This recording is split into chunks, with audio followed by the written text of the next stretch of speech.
talk a bit about this. Could you break down the past year of Savory Fund? What have been some of, I don't know, let's say notable events, changes, milestones, et cetera, for your company?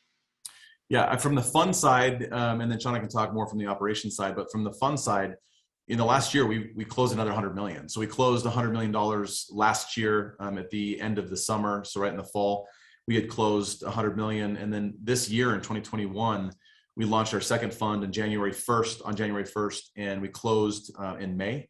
So it was a quick raise. It was right in the middle of the pandemic. We were still coming out of it. And a lot of our investors saw that even though the pandemic had really affected the food and beverage industry, it was also extremely resilient, which it is.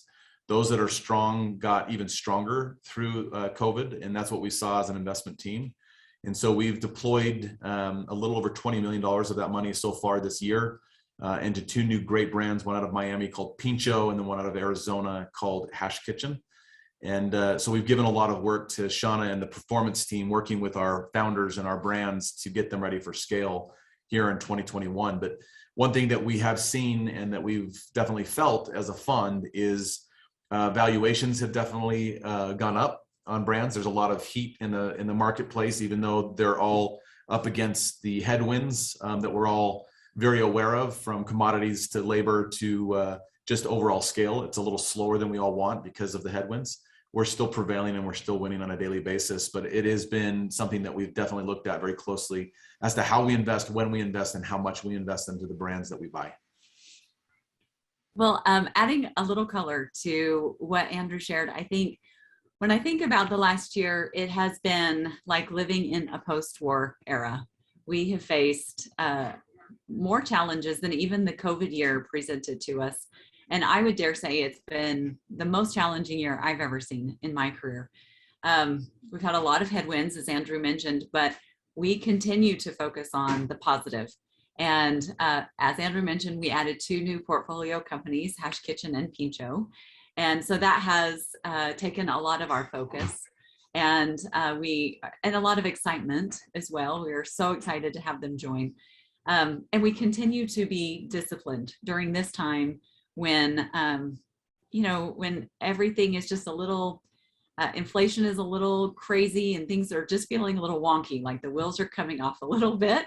We remain disciplined, but even in that discipline, we're still able to grow and still focus on growth. So our brands have seen growth this year.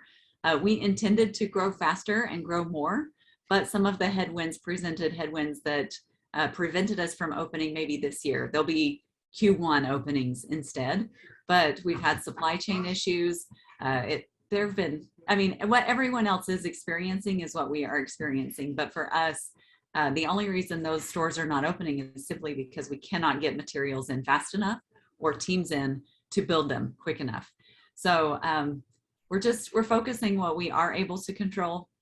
And that is not just growing for the sake of growing, but growing smart, being wise about it, making good real estate decisions, and making good decisions for each of the brands. Our brands continue to grow and do well. They continue to be healthy. And we continue to add team members, add stores, and we have a lot. I would say we have more on our plate almost than we can manage. And we feel like that's a good problem to have, especially right now. So these are good problems. Mm-hmm. And I'm curious, something that Andrew said before, why do you think valuations have gone up?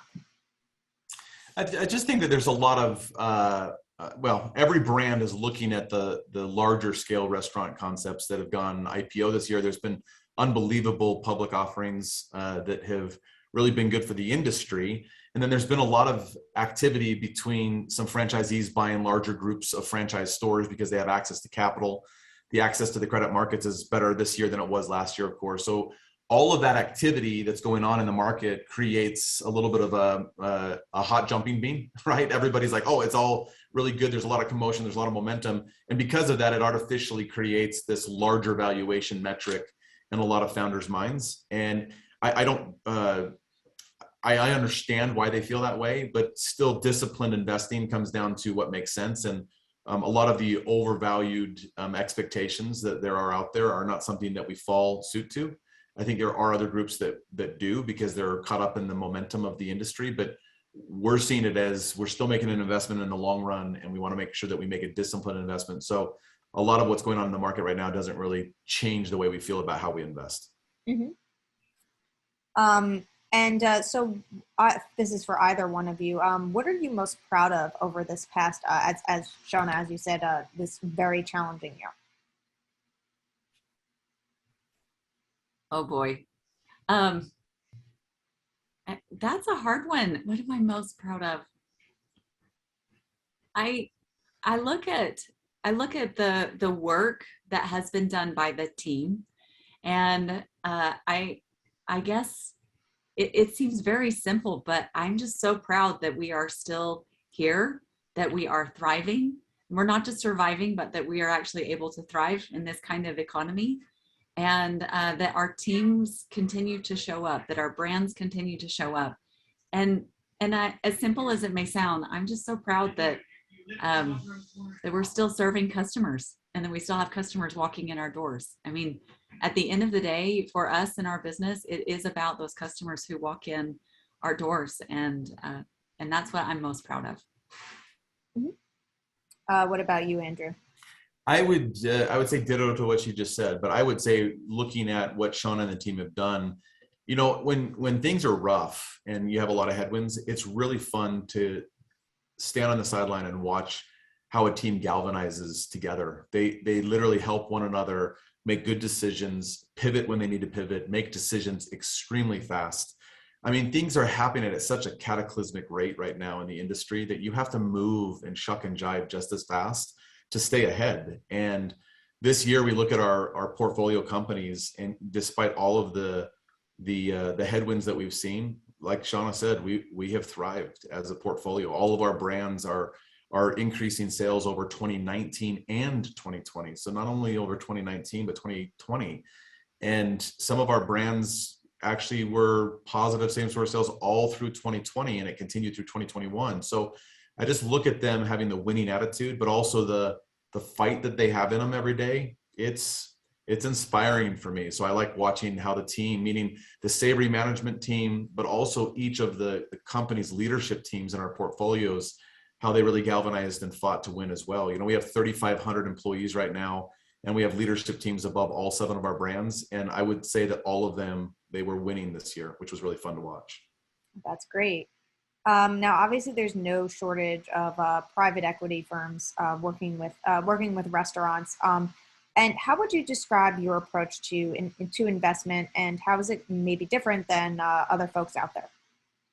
Yeah, I have one advantage, and that is I've been on the receiving end of private equity, and I've also now been on the giving end. And the reason why we created our firm is because we are operators. We were operators that had been approached by private equity for many years. And we saw that there was a big gap, and the gap in our minds, even though there are some amazing companies out there and private equity firms that provide capital in different ways and very strategic structures as well that work for many groups. For us, we were looking for support and help, not just the money. And where there are a lot of firms that are saying, well, we're going to provide more support than typical, it still doesn't even come close to what Savory does on a daily basis. We literally live and breathe in the brands, in the trenches every single day as operators still. And so when we provide the money to our founder partners, we keep the founders involved. We don't want them to leave. And when they are part of the company, they keep the authenticity of that brand during our entire hold period true to the brand.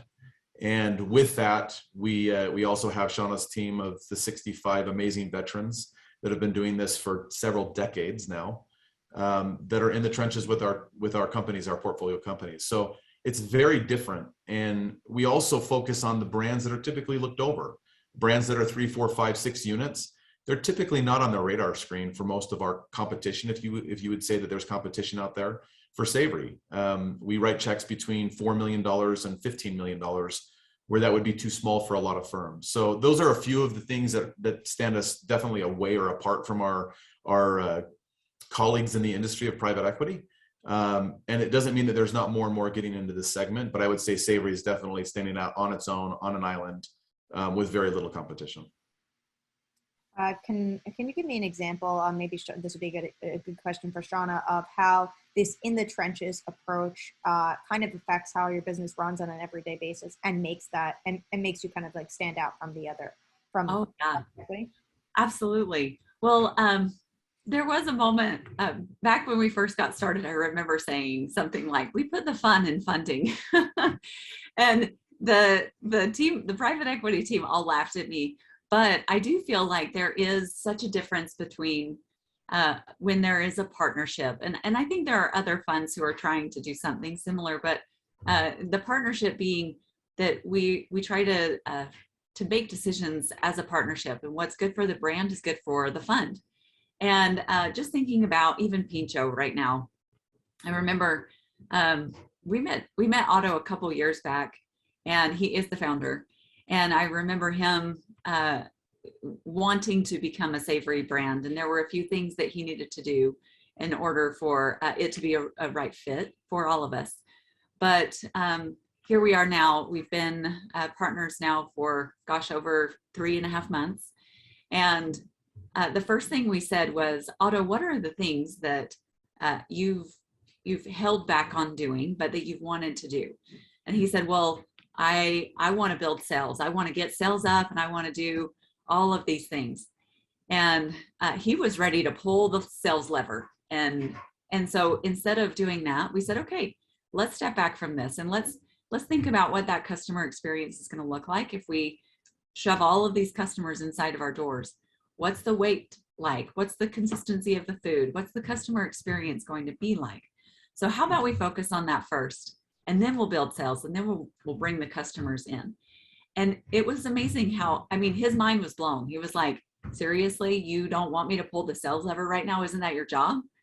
And we were like, absolutely, we're going to do that. We want to do that, but we want to do it the right way. And we want to do it in a way that builds Pincho. And that's one example of just working together. And since then, you know, having that conversation, we have focused on putting the right equipment in. We have focused on training all of our team, retraining the team. We have focused on what that customer experience is going to look like, so that when we are ready here at the beginning or mid new 2022 new year, we'll be ready. And so that's been our focus on all of our operations calls. We're talking about what that needs to look like in that case. So, and also making that investment in the equipment. That was one of the other things. He's like, I never could have thought about that, because I needed to use every dollar for operations and to pay payroll and all of that. And now we can make this investment into all of these equipment and training and all of that. So anyway, that's an example. Mm-hmm. So I would love for you guys to tell me a little bit about some of the brands that you have invested in, and what you're looking for. I mean, clearly it's not necessarily just the largest or flashiest brands. Yeah, we were just in an investment meeting actually before this call, and we're talking about our new strategy for 2022. And I actually believe it's going to be more of the same. We say this all the time, and we say it really, it's not necessarily indicative of, but we believe it is, of our current brands and our founders. But we're really looking for the new cool kids on the block. And when I say that, you know, these groups that have worked their butts off for the last 5, 10, 15 years on creating this very authentic, real, consistent brand and experience for their guests, and they're really punching above their weight. I think that's something that Shauna always says about the brands that we get into as well. These people are really punching above their weight, and so we're looking for those types of brands that can be not only the cool kid on their block, but on the blocks of many new geographies that we can take them to. So we definitely focus on hot new segments. You know, in our minds, the pizza concept is never going to go away. The burger concept is never going to go away. In America, it's a standard American type of food that we like to have every week. But there's certain market segments within each of those flavor profiles that we believe are oversaturated and that are new and inviting. So for Pincho, for instance, it's a burger and kebab shop. It's not just burgers and fries, it's burger and kebab, and it has a Latin flair to it. That was unique to us, and people liked the Latin flavors with their burger versus it just being a burger with a different sauce or a different type of bun. And, you know, albeit that's cool, and there's a lot of brands out there we've seen that we're like, wow, we're very interested because your sales are great. It just wasn't the cool factor in our minds. Same with what will be another one of our concepts, you know, Crack Shack. You know, chicken is extremely, extremely hot right now in every sector, but the better chicken category of having a better quality, grass-fed, no GMO, high quality chicken that's never frozen and is raised a certain way to then be provided in a bone-in platter, which most concepts don't do bone-in chicken platters. That's very unique to the chicken segment. And so for that reason, we wanted to make sure that we did things in a very different way as far as what we source and what we went after.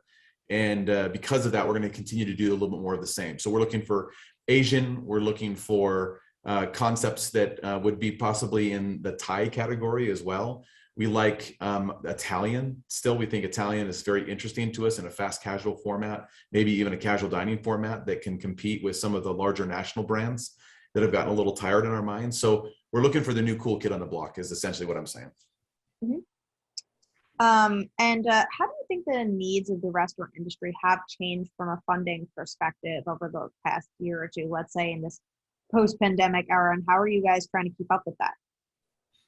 Yeah, the needs have definitely changed from things are more expensive, employees are a lot more expensive, leadership is more expensive. You know, it used to be the old adage, Joanna, that when you look for funding, I always told every entrepreneur, I even tell the ones that we were talking to that we didn't do deals with, listen, it's going to cost you 3 times as much funding as you think. So make sure you budget 3 times, and it's going to take you 3 times as long to execute on your plan. So just prepare for that. I just think with what has happened recently, I think that you're talking 4 times more than what you think it's going to cost. It just is costing us more. We're seeing 20 to 30% more increase in cost on construction and on labor as well. And so from a funding standpoint, you just got to prepare for a little bit more funding. You might have to give up a little bit more of your pie because of that. And then lastly, I would say that the funding metric too, there are banks out there that want to get in this arena, but they're being very selective. The banks used to just say, well, if you have cash flow and you're in a brand that we know will provide you funding, they're really looking at how much funding you have, how strong the personal guarantees are. So there is funding out there and it's available, but I think what's changed is they're being a lot more selective and going to investment committee at banks. You're lucky if they come out with a green light letter for you because it's tougher than it's ever been in the past before, just because a lot of banks got burned during COVID because of over leverage. Yeah, that makes sense. And I think the final thing I would ask, and this could be for both of you, what is your big idea for the restaurant industry? We are asking every one of our power listers this. So to make that a little clearer, what's the unique thing that you're passionate about and working toward? Shauna, do you want to answer about the restaurant launch? Well, I think I'm going to leave that one to you. Okay. I think for us, I'd rather just focus on the giving back. We started in 2019 with what we called restaurantology. And it was just a little gathering of humans. It ended up being a couple hundred of us, but it was just us kind of sharing best practices and kind of I would say it was a little bit of, how would I describe it? Sharing our playbook. Sharing our playbook. Yeah. I mean, really, when I think about what we were doing there, we were really just trying to give our impressive formula to others so that they could do it themselves. And it has grown. We hosted it again this year. We had 500 people show up, and it's something no one pays for. This is all provided by us. But when I think of what big idea do I have, I would love for there to be 1,000 people next year and for it to still be cost-free and for us to still be able to share these impressive formulas with everyone, because we truly believe that everyone has the power and the ability to run successful restaurants. And we want others to do it. It doesn't have to be only on our watch. We want everyone around us to be able to do it. And in a time like this, when I think we're all a little bit on the struggle bus, no matter who you are, the best thing we can do is just at least be there for each other. So that's what we're doing. We started it a couple years ago, and we just want to continue doing it, but we want to grow it, and we just want to help the industry. I think the extension to that, Joanna, just, we did the Restaurantology conference several years ago. We did it all webinar based during 2020. In 2021, like Shauna said, we invited 500 restaurant operators only. There were no vendors, there was no booths, it was just operators. So it was a pretty amazing curation of attendees. We made a lot of good connections and good friendships from that, just by helping the masses. We believe the rising tide lifts all boats. So that's why we did it. As an extension to that, we did a podcast where we're sharing tips and tricks. It's called Restaurantology, the journey from 2 to 20, which just got launched as well. And we'll continue to do that monthly so we can share tips and tricks of what we're trying so that people can get better. And the last thing that's our big idea that we launched just a couple of months ago is we launched the $1 million launch. You can go to $1millionlaunch.com. Savory is actually contributing $1 million to an individual that has never been able to get their idea off the ground. They've lacked either the support, the money, or the courage to get it off the ground. And we're going to provide them an annual salary, the entire Savory team, support team behind them to get that thing launched and off the ground and build it for them, and then support them as well to make sure they're a success. So we'd like to see that happen every year. We're going to try it this first year. The winner will be announced in Q1. Applications right now are being accepted through $1millionlaunch.com. And that's our big idea that we just launched 2 months ago. We've got hundreds of applications already from coast to coast that have come in. It's been really fun to see people's passion and entrepreneurial thrust of wanting to set up something within this industry. Despite the headwinds, there are still dreams of business ownership, and we'd like to support that. I love that. That's a fantastic idea. I'll have to check that out. Please do. And apply. Joanna, if you have a great idea, let's go. Apply, and you might be the winner. I will make sure to do that.